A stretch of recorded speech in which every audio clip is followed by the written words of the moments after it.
Kayaknya bakal banyak yang nggak percaya kalau gue bilang ada HP 6 juta, tapi udah punya built-in fan, shoulder trigger, layar 144Hz, baterai gede, lampu joget-joget, plus fitur gaming yang berasa banget turunannya dari Red Magic yang harganya belasan juta. Yes, HP ini namanya Nubia Neo 5 GT 5G. Tapi dari fitur sebanyak tadi, apa aja yang dikorbanin? Performa Dimensity 7400-nya aman nggak buat mainin game-game ini? Atau HP ini cuma menang di fitur aja? Yuk kita bahas. Oke, buat boxnya di sini gue dapet dua ya. Kotak HP-nya itu sendiri sama Nubia Neo 5 Series Mystery Box. Nanti kita bahas ini lebih lanjut di belakang ya. Sekarang kita ke box HP-nya yang lagi collab sama game Delta Force. Ada yang tahu gambar karakter apa? Habis itu bagian kanannya ada spek-spek unggulan HP ini, belakang ada gambar tempurung kepala, dan di kiri info storage dan promo dari kartu Axis. Gile, 300 GB selama setahun cuy.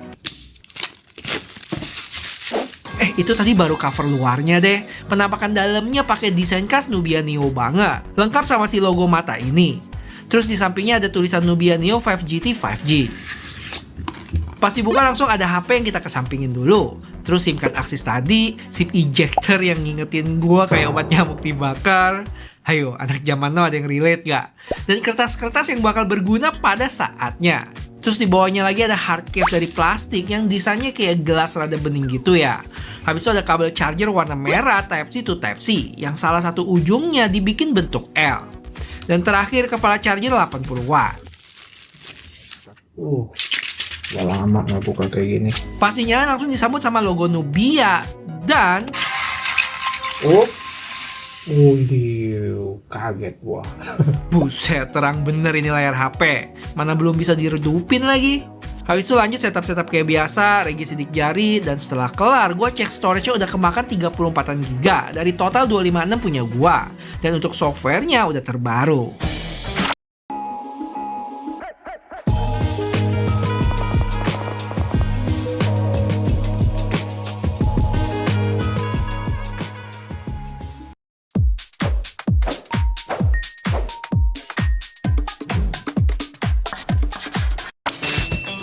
Impresi gue sama HP ini, wah meriah banget. Vibe Red Magic-nya dapat banget di HP ini. Ada beberapa lampu joget-joget juga di bagian mata, tulisan GT dan kipas ini. Nggak sampai situ, kita bisa atur juga warna dan pola nyalanya loh. Dan khusus buat kipas, ada warna kombinasi gitu.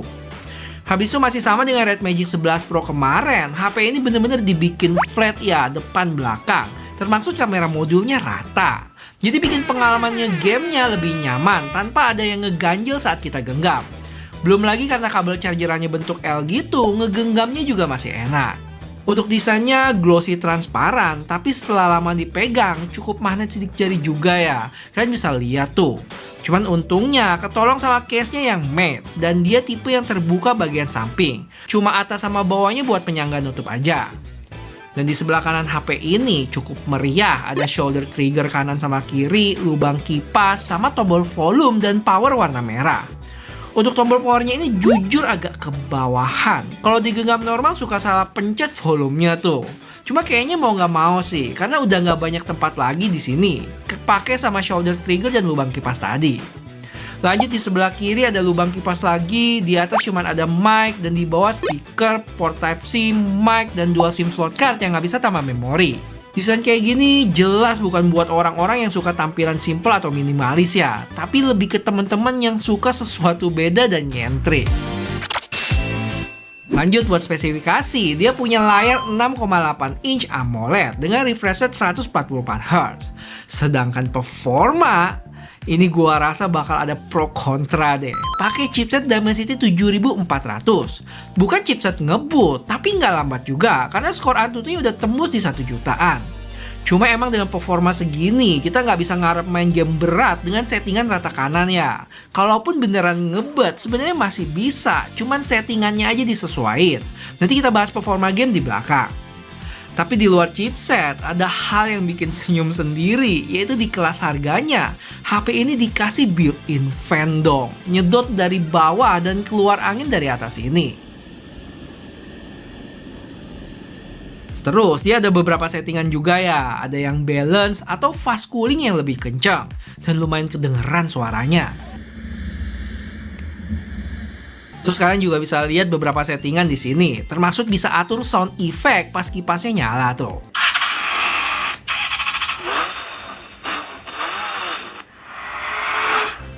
Kalau buat baterai udah termasuk gede di 6210 mAh yang support 80 watt. Terus kalau gua cek di sini ada bypass charging juga ya, cuman dinamain charge separation. Untuk kamera dia ada dua lensa, 50 megapiksel lensa utama dan satu lagi lensa hiburan 2 megapiksel depth dengan selfie 16 megapiksel. Kalau buat hasilnya ya seadanya aja lah ya guys. Ini kalian lagi lihat di lensa wide-nya. Cuman untuk fotonya masih lumayan oke sih. Kalian bisa lihat hasil-hasil yang gue jepret tadi. Kalau buat selfie ini dia hasilnya dan cukup bergejolak ya kalau gue bawa jalan tadi. Terakhir, kalau kalian suka sama video ini, jangan lupa bantuin gue buat like video ini ya guys. Thank you. Buat spek lainnya, HP ini udah 5G, dual stereo speaker, haptic feedbacknya juga udah oke, IP64 dan lain sebagainya. Terakhir, HP ini juga lahir bareng saudaranya, Nubia Neo 5 tanpa GTIA. Yang secara ukuran layar sama-sama di 6,8 inch. Refresh rate dia 120Hz, peak brightness juga beda dengan chipset dan cooling system yang tentu lebih baik di versi GT-nya. Untuk baterai secara kapasitas beda tipis, selisih 160 mAh aja dengan charging di versi non-GT-nya 45 watt. Oh iya, sama dia juga nggak ada kipas ya, dan RGB light-nya cuma ada di mata doang. Tapi buat shoulder trigger ada di kedua versi. Ya, oke. Sekarang kita ke bagian yang paling seru. Gimana performa gaming di HP ini? Dan fitur-fitur menariknya apa aja? Pertama, kita cobain game MOBA dulu yang dapat settingan mentok di Ultra HD ya. Dan tampaknya game ini masih cukup ringan karena dapat FPS mentok atas 121 FPS. Teman-teman bisa lihat grafiknya lurus stabil. Secara suhu pun bisa dibilang aman, lebih ke hangat aja di 40-41 derajat. Gua main sematch sekitar belasan menit dan baterai berkurang 5%.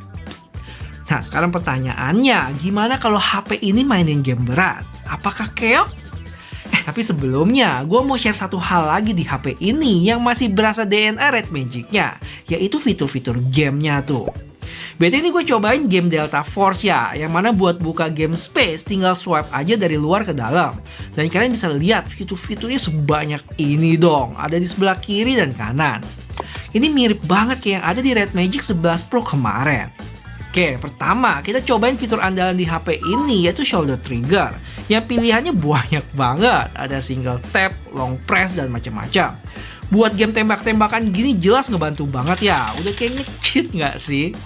Dan ingat, dia ini bukan tombol, jadi nggak bisa dipencet, lebih ke sentuhan aja. Dan sejauh gua pakai termasuk responsif sih. Nubianya sendiri ngeklaim responsivitasnya bisa sampai 550 Hz. Lebih cepat dari responsivitas layar kebanyakan yang ada di 240 sampai 480 Hz. You write the words. What if you could hear them as a song?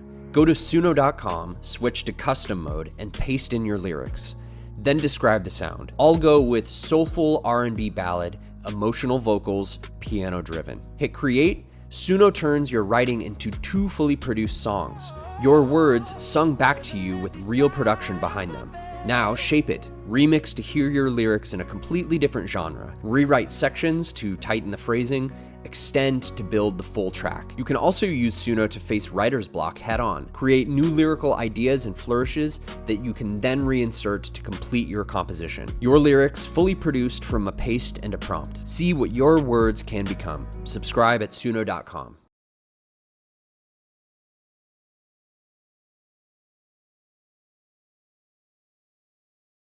AI Canva selalu siap bantu kamu mendesain. Cukup ketik tag @canva untuk masukan dan saran desain instan dari dalam editor agar alur kerjamu lancar. Dengan AI Canva, tak perlu ragu dengan kreativitasmu. Coba sekarang.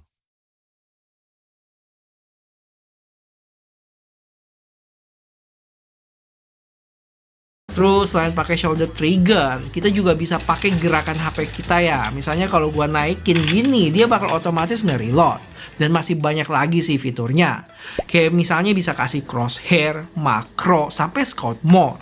Jadi dia kayak kaca pembesar di tengah supaya musuh yang seiprit gitu lebih jelas kelihatan. Oh ya, untuk gyronya sendiri gue sempat cobain, cukup responsif nih. Delaynya berasa minim.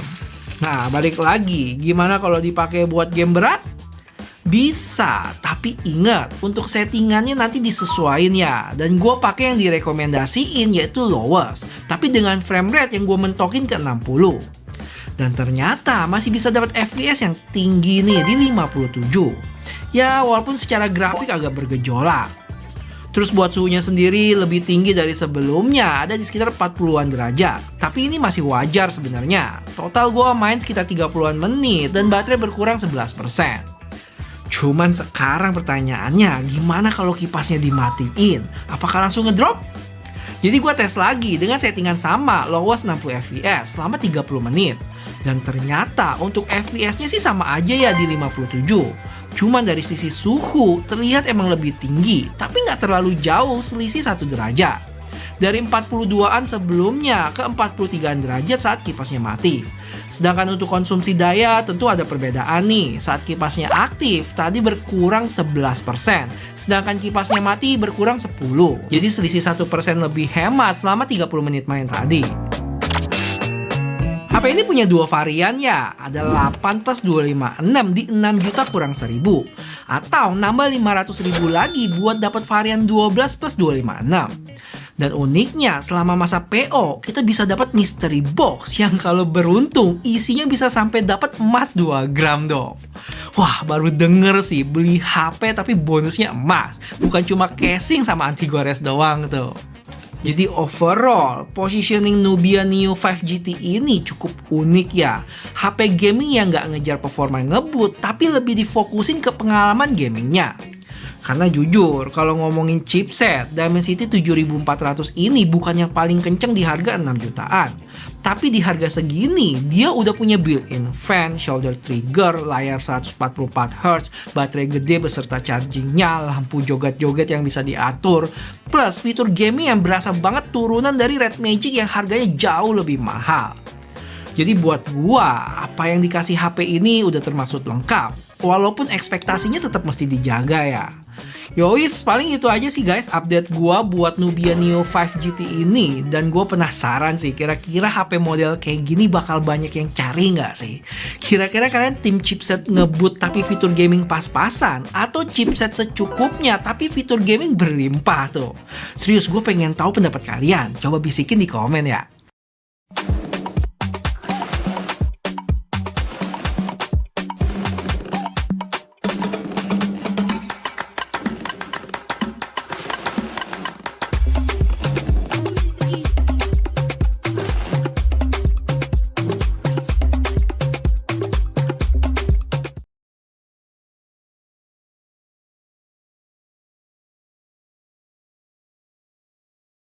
Meet the brand new Wondershare UniConverter 14, the all-in-one video toolbox to convert, compress, edit videos and much more.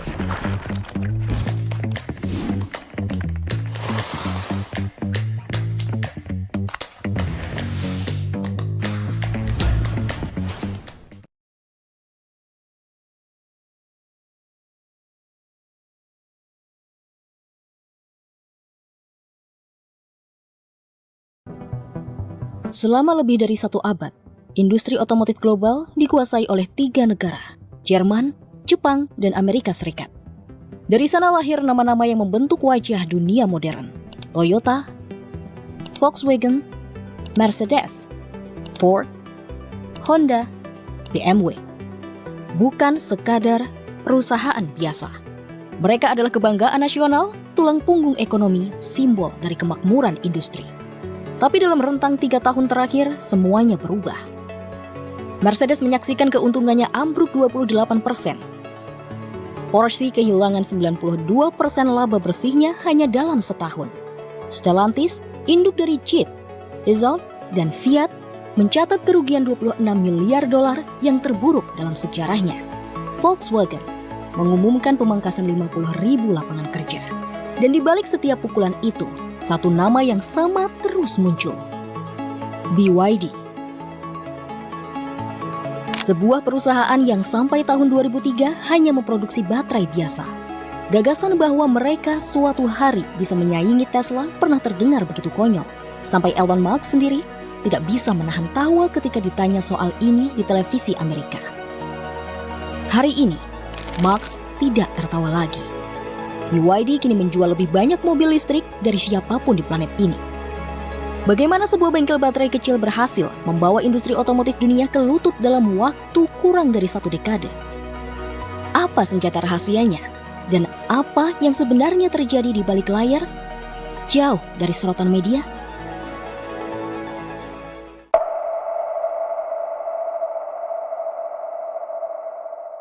Kesalahan yang paling banyak dilakukan orang adalah mengira ini hanya cerita tentang merek Cina yang menang di pasar dalam negeri sendiri.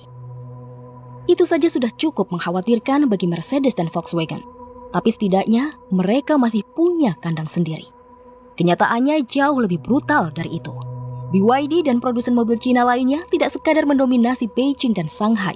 Mereka sedang menancapkan bendera di setiap benua secara bersamaan. Dan tidak ada yang tampak mampu menghentikan mereka. Lihat Asia Tenggara, di mana pergeseran ini terjadi paling cepat dan paling menyakitkan. Di Thailand, BYD merebut 40% pasar kendaraan listrik hanya dalam 18 bulan. Mitsubishi menutup pabrik lokalnya. Mazda memangkas produksi 60%, kawasan yang selama 4 dekade menjadi benteng Jepang berbalik arah hanya dalam beberapa tahun. Di Singapura, 1 dari setiap 5 mobil baru yang terjual tahun lalu adalah BYD. Di Malaysia, BYD menjadi merek listrik terlaris sepanjang 2024.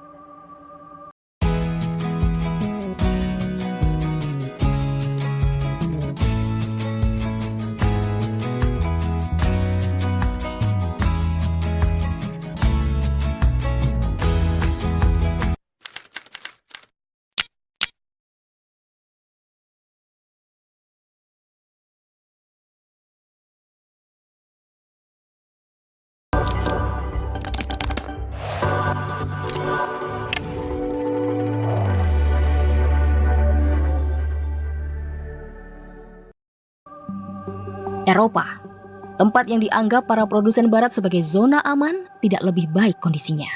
Merek-merek Cina kini menguasai lebih dari 11% penjualan kendaraan listrik Eropa, dan angka itu terus tumbuh setiap kuartal.